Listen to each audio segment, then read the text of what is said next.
मेरे प्यारे भाई और बहनों, आप सबको मेरा हार्दिक प्रणाम। सन 1948 30 जनवरी के दिन भारत में हाहाकार मच गया। चारों ओर बात बिजली की तरह फैल गई कि महात्मा गांधी को एक भारतवासी ने अपनी गोली का शिकार बनाया। यह समाचार सुनकर कई लोगों का दिल दहल गया। कई लोग रोने लगे, क्योंकि महात्मा गांधी लोगों को बहुत प्यारे थे। वे करोड़ों दिलों पर राज करते थे। मेरे प्यारे भाई और बहनों, महात्मा गांधी एक अद्भुत इंसान थे। ऐसा इंसान कई सदियों के बाद इस पृथ्वी पर आता है। जब महात्मा गांधी के शव को उठाया गया, उस समय लॉर्ड माउंटबेटन ने बहुत सुंदर शब्द कहे जो इस प्रकार थे: Gandhi has his place with Jesus and with Gautam Buddha. अर्थात महात्मा गांधी का स्थान श्री ईसा और महात्मा बुद्ध के बराबर है। बेशक बेशक महात्मा गांधी के जीवन में श्री ईसा जैसी तपस्या थी। बेशक बेशक महात्मा गांधी के जीवन में महात्मा बुद्ध जैसी करुणा और दया थी। महात्मा गांधी के जीवन में संत फ्रांसिस की गरीबी की झलक भी थी। महात्मा गांधी के जीवन में अनगिनत संतों के गुणों का संगम था। वे त्याग और तपस्या की मूर्त थे। वे सेवा की सूरत थे। मेरे प्यारे भाइयों और बहनों, जब गांधी जी ने लॉ की डिग्री पा ली, तब उन्हें अफ्रीका की एक इंडियन फर्म ने केस के लिए अफ्रीका बुलाया। वे अफ्रीका गए। वहाँ उनका बहुत नाम हो गया और उन्होंने बहुत धन भी कमा लिया। He had a flourishing practice. कई लोग उन्हें अपना वकील बनाते थे। उन दिनों अफ्रीका में भी ब्रिटिश सरकार का राज्य था। ब्रिटिश सरकार हिंदुस्तानियों से अच्छा व्यवहार नहीं करती थी। रेलगाड़ियों में 3 दर्जे होते थे: first class, second class, third class. Bharat में भी ऐसा ही था, पर अफ्रीका में कोई भी हिंदुस्तानी चाहे कितना ही अमीर क्यों न हो, वह फर्स्ट क्लास की टिकट ले सकता था, किंतु उसमें सफ़र नहीं कर सकता था। अगर फर्स्ट क्लास में बैठता तो उसे उठाकर बाहर फेंक देते थे। आप लोगों ने महात्मा गांधी की फिल्म देखी होगी। उसमें आपने देखा होगा कि कैसे उसे फर्स्ट क्लास के डिब्बे से बाहर फेंक देते हैं। किंतु गांधी जी का आदर्श था कि तिरस्कार का बदला तिरस्कार से नहीं दूंगा। जो मुझे तकलीफ देगा, कष्ट देगा, जो मुझसे अच्छा व्यवहार नहीं करेगा, उसे मैं और ज़्यादा प्यार दूंगा। उन्होंने सोचा, अब मैं साउथ अफ्रीका में हिंदुस्तानियों की सेवा करूंगा। महात्मा टॉलस्टॉय के लिए गांधी जी के मन में गहरी आस्था थी। उन्होंने साउथ अफ्रीका में अपना आश्रम खोला, जिसका नाम रखा टॉलस्टॉय फार्म। जब उन्हें भारतवासियों के दुखों के बारे में पता चला, तो उन्होंने कहा, मुझे मेरा भारत पुकार रहा है। भारत में लोग दुखी हैं। उन दुखी लोगों की मैं सेवा करना चाहता हूँ। वे साउथ अफ्रीका से लौट आते हैं, भारत में आकर एक स्थान से दूसरे स्थान पर जाते हैं। वहाँ की दरिद्रता और मुफलिसी देखकर कहते हैं, मैं अपनी पूरी जिंदगी इनकी सेवा में खर्च करूँगा। भारत के लोगों की पीड़ा मेरी पीड़ा है। मैं चैन की नींद नहीं सोऊंगा जब तक मैंने इनकी पीड़ा दूर नहीं की है। जब गांधी जी साउथ अफ्रीका से लौटे तो वे पगड़ी पहनने लगे। उन्होंने देखा कि भारतवासियों को अपने तन को ढकने के लिए कपड़ा नहीं है। उनके मन में विचार आया कि मुझे पगड़ी पहनने का कोई अधिकार नहीं है। फिर उन्होंने पगड़ी तो क्या, अपनी कमीज भी पहनना छोड़ दी और केवल धोती ही पहनने लगे। उन्होंने अहमदाबाद में साबरमती के तट पर अपना आश्रम खोला, जिस आश्रम में सब सादगी, तपस्या, प्रार्थना तथा पवित्रता भरा जीवन व्यतीत करते थे। एक आदमी ने लिखा है, मैंने एक बार सोचा कि मैं कुछ दिन उनके आश्रम में गुजारूं और महात्मा गांधी के संसर्ग में रहूं, उनका आशीष पाऊं। उन दिनों आश्रम के मैनेजर काका साहब कालेलकर थे। उस आदमी ने उन्हें पत्र लिखा और अपनी इच्छा जाहिर की। काका साहब कालेलकर ने उसे लिख भेजा कि वह आश्रम में आ सकता है।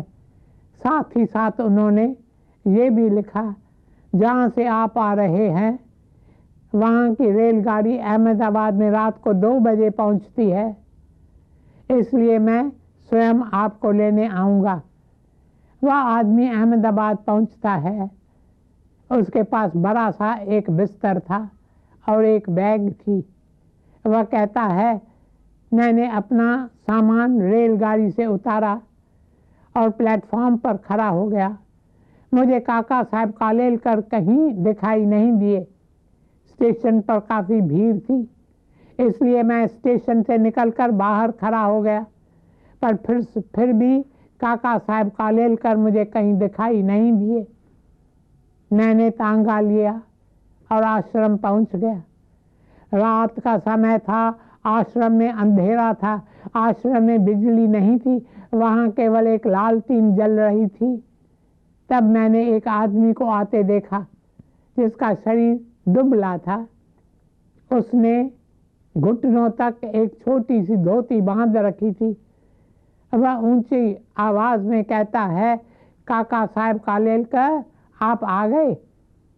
तब मैंने कहा, काका साहब कालेलकर तो नहीं आए हैं।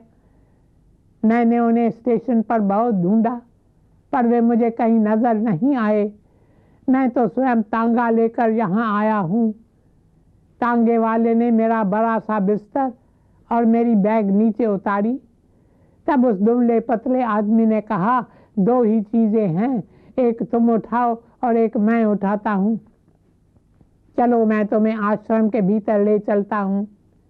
आगे वह आदमी लिखता है, मैंने सोचा ये कोई आश्रम का नौकर है, इसलिए मैंने अपना भारी बिस्तर उनके कंधे पर रखा और स्वयं बैग उठाकर किसी साहिब की तरह अंदर जाने लगा। वह दुबला पतला आदमी मेरे पीछे पीछे चलने लगा। आश्रम के भीतर आकर उसने बिस्तर नीचे उतारा। मैंने देखा आश्रम के आंगन में कई लोग सो रहे हैं। कुछ लोग फर्श पर सो रहे हैं, कुछ अपने नीचे माह रखकर सो रहे हैं, कुछ बोरियों के खाल पर सो रहे हैं, कुछ लोग दरवाजे के चौखट पर अपना सिर रखकर सो रहे हैं। मैंने सोचा ये सब के सब आश्रम के नौकर हैं। अभी मैं आश्रम में बैठा ही था कि तभी काका साहब कालेलकर वहाँ आ पहुँचे। उन्होंने कहा, मैं आपको स्टेशन पर लेने आया, पर आप मुझे दिखे ही नहीं। स्टेशन पर बहुत भीड़ थी, इसलिए मैं वहीं रुका रहा, पर फिर मैं यहाँ चला आया। तब उस यात्री ने कहा, मुझे क्षमा करें, पर मैंने भी आपका काफ़ी देर तक इंतज़ार किया। जब आप मुझे नहीं दिखाई दिए तो मैं तांगा लेकर यहाँ चला आया, पर मेरे दिल में एक ही प्यास है। बेशक रात का समय है और मैंने सुना है गांधी जी जल्दी सो जाते हैं, क्योंकि सुबह वे जल्दी उठते हैं, पर मेरे दिल में उनके दर्शन करने की प्यास है। अगर वे जाग रहे हों तो मैं दूर से ही उनके दर्शन करना चाहता हूँ। यदि मुझे अनुमति दें तो मैं उनका पांव छू लूँ, उनका आशीर्वाद पाऊँ। मैं बस इसलिए यहाँ आया हूँ। तब काका साहब कालेलकर हंसने लगे और कहा, गांधी जी तो आपके पास बैठे हैं। यात्री यह सुनकर चौंक जाता है।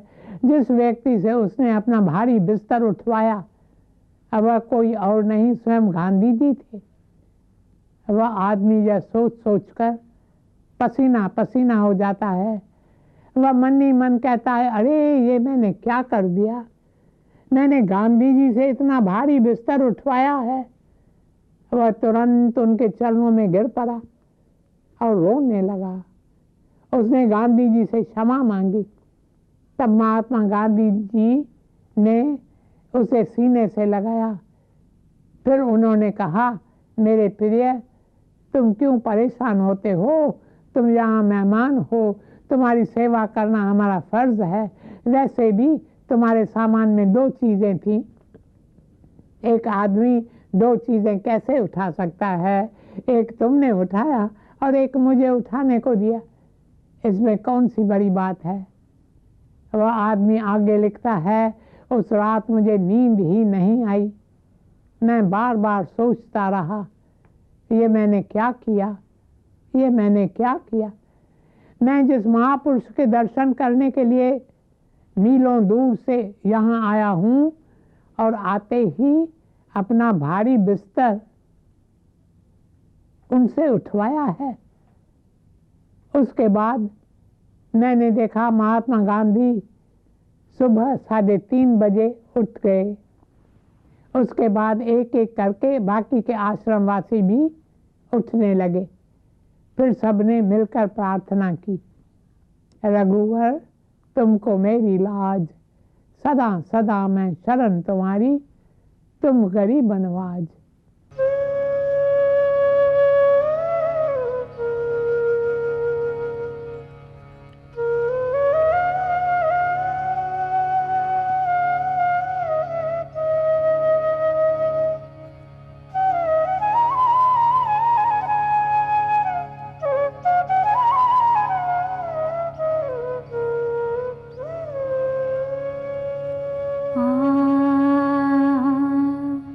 रघुवर तुमको मेरी लाज, रघुवर तुमको मेरी लाज।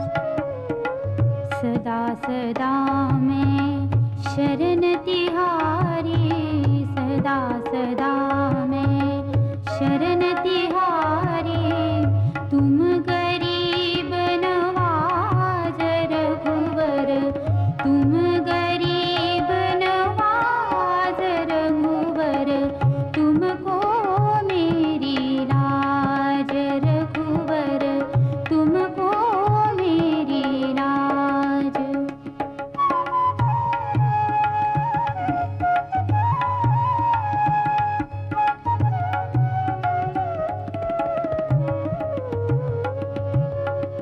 पतित उदाहरण बिरुद तिहारो, पतित उदाहरण बिरुद तिहारो।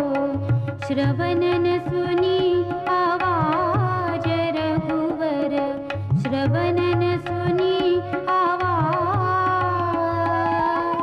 हो तो पतित पुरातन कहिए, हो तो पतित पुरातन कहिए। पार उतारो जहाज, रघुवर पार उतारो जहाज,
मेरे प्रियजनों, उसके बाद सब नहाने गए और अपनी तैयारी में लग गए। सुबह 8 बजे किसी ने एक छोटी सी लकड़ी से थाली पीट कर घंटी बजाई। इस घंटी का अर्थ था सब नाश्ते के लिए इकट्ठे हो जाएं। जब सब इकट्ठे हो गए तो एक एक को महात्मा गांधी स्वयं नाश्ता देने लगे। नाश्ते में एक सूखा अंजीर था, 4 खजूर, 15 दाने मूंगफली के। वे एक एक को सब चीजें गिन कर देते थे और एक केला। कुल मिलाकर यही उनका नाश्ता था। फिर नाश्ता खाकर सब अपने अपने काम पर लग गए। मेरे प्यारे भाइयों और बहनों, महात्मा गांधी बेशक सादगी के सूरत थे। वे त्याग, तपस्या और सेवा की जीती जागती तस्वीर थे। उन्हें राम नाम में अटूट आस्था थी। वे कहते थे, यदि इंसान को कोई चीज बचा सकती है वो है राम नाम। राम नाम भज मन राम नाम सुखदाई। राम नाम के 2 अक्षर में सब सुख शांति समाई।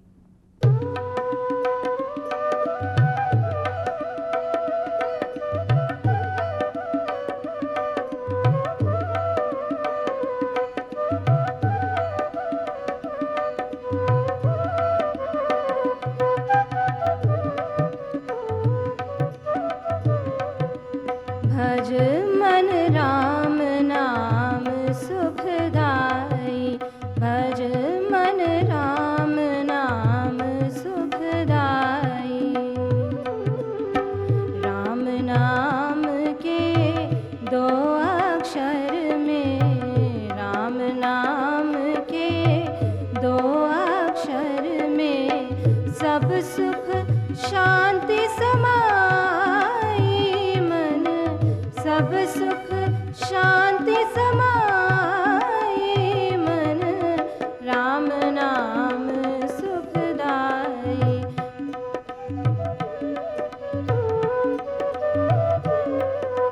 भज मन राम नाम सुखदाई। भज मन राम नाम सुखदाई।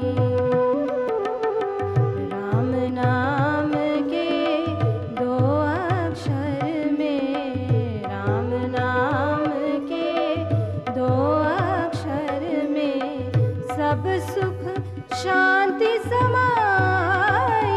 मन सब सुख शांति समाई। मन राम नाम सुखदाई। भज मन राम नाम सुखदाई। भज मन राम नाम सुखदाई। मेरे प्यारे भाइयों और बहनों, महात्मा गांधी ने अपनी आत्मकथा में कई सुंदर बातों का वर्णन किया है।